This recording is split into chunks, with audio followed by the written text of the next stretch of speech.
جی السلام علیکم اسٹوڈنٹس، جو آج کا ہمارا لیکچر ہے وہ ہے اقسام پہ، کہ ہمارے پاس جو مختلف چارہ جات وغیرہ تھے، فردر ہم نے ان کو کیسے کس کس کیٹیگری میں تقسیم کیا ہے، تو اس کی فردر کچھ ڈیٹیلز ہیں جو کہ ہم آج پڑھیں گے۔ خشک چارہ پھلی دار اور غیر پھلی دار دونوں قسم کی فصلوں سے تیار کیا جاتا ہے۔ اگر وہ پھلی دار ہیں یا پھلی دار نہیں ہیں تو بھی ہم ان دونوں سے ہی جو چارہ ہے یا اس کو ہم بنا سکتے ہیں، خشک کر کے بنا سکتے ہیں۔ پھلی دار چاروں میں لوسن خشک کرنے کے لیے موزوں ترین فصل ہے، ٹھیک ہے۔ اس میں ہمارے پاس جو پہلی کیٹیگری میں آ رہا ہے وہ ہے لوسن، کہ ہم پھلی دار جو کیٹیگری ہماری اس میں ہم لوسن کو خشک کر کے ایک چارہ جو ہے وہ بنا سکتے ہیں۔ اگر مناسب طریقے سے لوسن کو خشک کیا جائے تو اس میں 14 سے 15% تک لمحات اور 50% تک قابل ہضم غذائی اجزاء موجود ہوتے ہیں۔ مطلب کیا ہے کہ اگر ہم لوسن کو اچھے سے خشک کریں گے، اس میں سے جو پانی ہے اس کو ریموو کریں گے، تو اس میں سے جو اس کی جو سی پی ہوگی وہ اپروکسیمیٹلی 14 سے 15% ہوگی، اور جو اس میں ٹوٹل ڈائجسٹیبل نیوٹرینٹس ہوں گے وہ آلموسٹ 50% ہوں گی۔ برسیم اور وانیا کی فصل سے خشک چارہ حاصل کرنا مشکل ہوتا ہے، کیونکہ اس کی وجہ کیا ہے کہ برسیم میں نمی کی مقدار زیادہ ہوتی ہے اور وانیا کا جو تنا ہوتا ہے وہ انتہائی سخت ہوتا ہے اور موٹا ہوتا ہے، جو کہ فصل کے خشک ہونے میں رکاوٹ کا باعث بنتا ہے۔ اور اس میں نمی ہوتی ہے، اگر ہم اس کو ویسے سٹور کر دیں گے تو الی لگ جائے گی، چارہ خراب ہو جائے گا اور وہ سٹور بھی نہیں ہوگا اچھے سے۔ اچھی طرح خشک کیا گیا پھلی دار چارہ دودھیل جانوروں کے لیے انتہائی غذائی اہمیت کا حامل ہے۔ اگر آپ اس کو اچھے سے خشک کریں گے اور پھلی دار وہ چارہ ہوگا تو جو آپ کے ملکنگ اینیملز ہیں ان کے لیے وہ انتہائی اچھی فوڈ ہے، آپ ان کو کھلا سکتے ہو۔ اس میں قابل ہضم غذائی اجزاء زیادہ ہوتے ہیں، یعنی ٹوٹل ڈائجسٹیبل نیوٹرینٹس آپ کی بات کر لیں یا نیوٹرینٹس جو ہیں وہ بہت زیادہ ہوتے ہیں۔ اسی طرح لمحات کی مقدار زیادہ ہونے کے ساتھ ان کا معیار بھی غیر پھلی دار فصلوں سے حاصل کردہ لمحات کی نسبت بہتر ہوتا ہے۔ دیکھیں، ایک پھلی دار ہے، ایک پھلی دار نہیں ہے، تو جو پھلی دار ہے اس میں جو نیوٹرینٹس ہیں ٹوٹل ڈائجسٹیبل نیوٹرینٹس وہ بھی زیادہ ہوں گے، اس میں پروٹین کی بھی ریشو زیادہ ہوگی، اور اس کی جو اوور آل آپ کہہ لیں نیوٹرینٹ پروفائل ہے، ٹھیک ہے، یا اس کی غذائی افادیت ہے، وہ غیر پھلی دار جو چارہ ہے یا فصل ہے اس سے وہ زیادہ بہتر ہوگی۔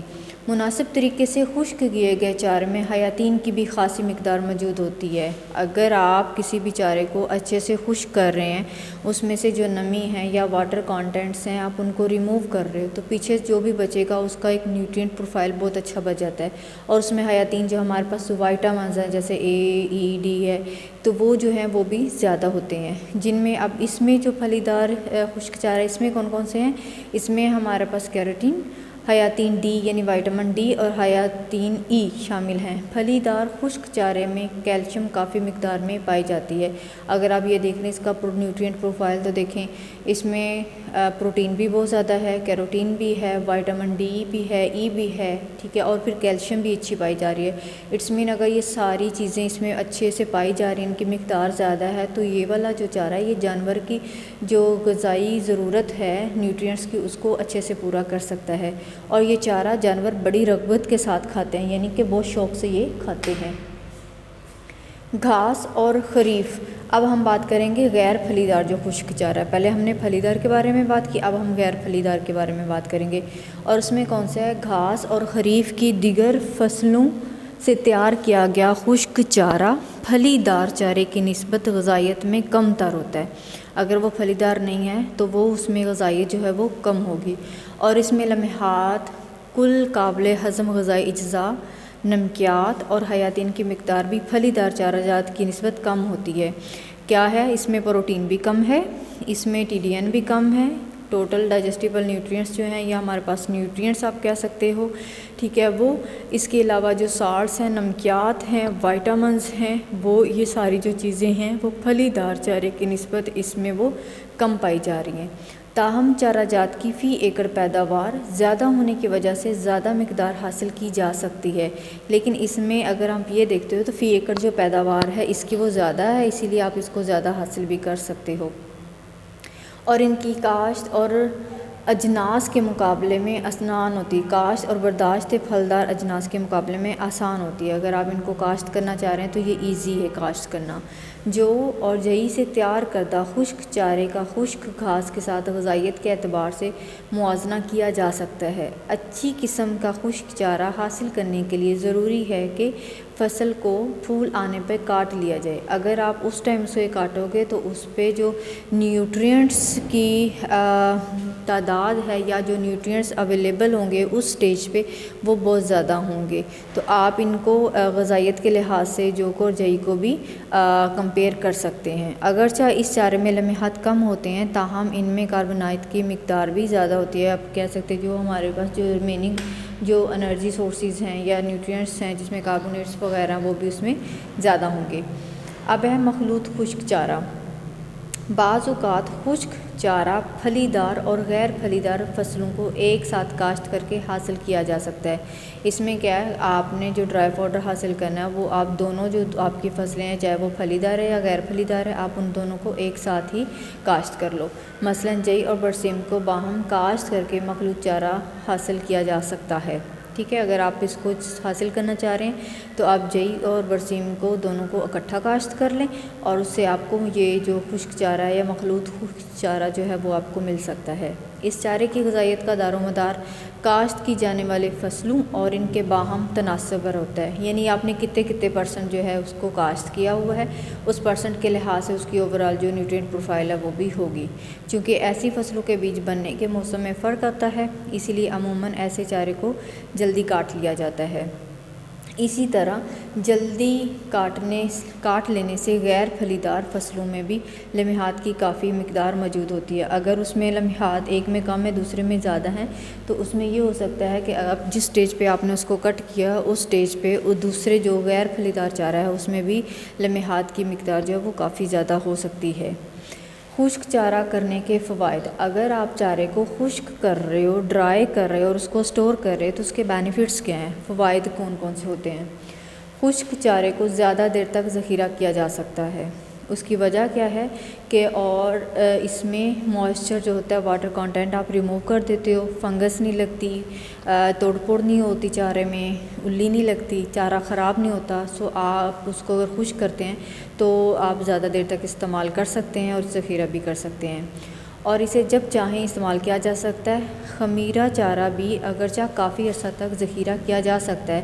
یہاں پہ اگر ہم بات کرتے ہیں ہے اور سائلیج کی، تو جو ہمارے پاس ہے ہوتا ہے ہم اس کو کیا کرتے ہیں، ہم سمپلی اس کو ڈرائی کر لیتے ہیں درجہ حرارت پہ، یعنی کہ جب بہت زیادہ درجہ حرارت ہوگا یا سورج کی روشنی میں آپ اس کو ڈرائی کر کے ٹھیک ہے اس کا موئسچر کانٹینٹ کم کر کے اس کو خشک کر لیتے ہیں۔ لیکن اگر آپ خمیرہ چارے کی بات کرتے ہیں تو ہمارے پاس سائلیج آ جاتا ہے کہ جو ہم فرمنٹیشن کے پروسیجر سے اس کو گزار کے حاصل کرتے ہیں۔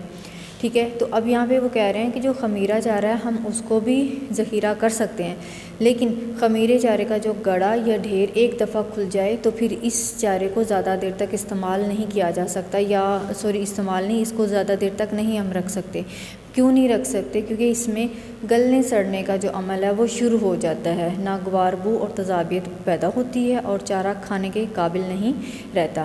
اس طرح سبز چارہ بھی خشک کیے بغیر زیادہ دیر تک ذخیرہ نہیں کیا جا سکتا۔ اس کی وجہ کیا ہے کہ چارے کو اگر سبز حالت میں مناسب طریقے سے خشک کر لیا جائے تو یہ جانوروں کی حیاتین مہیا کرنے کا ایک بہترین ذریعہ ہے، اور اگر آپ سبز چارے کو ایٹ دا اسپوٹ خشک نہیں کرتے اور اسے ویسے ہی آپ سٹور کرنے کے لیے رکھ دیتے ہو تو وہ سارا خراب ہو جائے گا، اس میں فرمنٹیشن وغیرہ تو آپ نہیں کر سکیں گے۔ ٹھیک ہے، آٹومیٹیکلی جو ہے اس میں توڑ پھوڑ شروع ہو جائے گی اور جو آپ کا چارہ ہے وہ سارا خراب ہو جائے گا۔ چارہ خشک کرنے کے فائدے میں جو سیکنڈ ہمارے پاس ہے وہ ہے مثلاً لیوسن کے چارے میں حیاتین ایک کافی مقدار میں موجود ہوتا ہے، اسی وجہ سے اس کے چورے کو مرغیوں کی خوراک میں بھی عموماً استعمال کیا جاتا ہے۔ جانوروں کو اگر ونڈا زیادہ مقدار میں کھلانا مقصود ہو تو اس کے ساتھ خشک چارہ ملا کر کھلانے سے جانوروں میں نظام انہضام صحیح طور پر کام کرنے میں مدد دیتے ہیں۔ دیکھیں کوئی بھی اینیمل ہے، اگر آپ اس کو راشن دے رہے ہو، اگر آپ انڈا کھلا رہے ہو تو ساتھ میں آپ کو جو سبز چارہ ہے وہ بھی، اور جو خشک توڑی وغیرہ آپ توڑی ہے یا کوئی اور چیز ہے جیسے ہے وغیرہ آپ کو وہ بھی ساتھ میں کھلانا پڑتا ہے تاکہ جانور کی جو نظامی انتظام ہے وہ صحیح طور پہ کام کر سکے۔ اور دوسری چیز ہے کہ جو اینیمل کو اس کے ریکوائرڈ نیوٹرینٹس چاہیے یا اس کی باڈی ریکوائرمنٹس کو پورا کرنے کے لیے نیوٹرینٹس چاہیے، اجزاء چاہیے جو اس کو طاقت دیتے ہیں، وہ چاہے وہ لمحات ہیں یا توانائی کے سورسز ہیں، تو وہ اس کو اس میں سے مل سکتے ہیں آرام سے۔ خشک چارہ ایک دفعہ کاٹنے اور خشک کرنے کے بعد مناسب طریقے سے ذخیرہ کر لیا جائے تو اس کا سنبھالنا اور جانوروں کو کھلانا بھی آسان ہوتا ہے۔ سو اگر آپ اس کو سیو کر لیتے ہو، محفوظ کر لیتے ہو، اسٹور کر لیتے ہو اسٹوریج کی کنڈیشنز کو اچھا کر کے، تو یہ اس ٹائم بھی آپ استعمال کر سکتے ہو جب چارہ آپ کے پاس اویلیبل نہیں ہے، اور آپ جانوروں کی جو ضروریات ہیں چارے کی وہ پوری کر سکتے ہیں۔ Thank you.